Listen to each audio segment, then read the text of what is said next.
applied for the HEB award, and we were giving the semi-finalist out of 2,000 applicants, and we were very excited. They awarded us a certificate and also $500 that we'll be spending for the classrooms.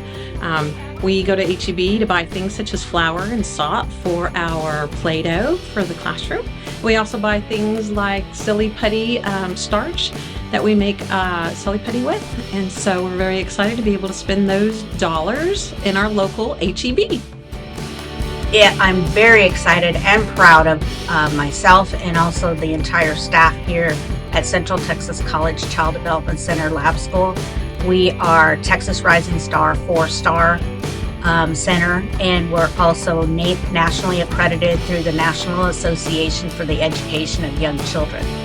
What that involves is rigorous training. Our staff have to have annual training that's a lot higher than normal or other centers have to have. We also have to have education standards, and all of our teachers here at least have an associate's degree in child development or even higher. Some of are finishing their bachelor's degree in child development, or they have a bachelor's in a related field like teacher education and also psychology. And we thank HEB for all that they do for us.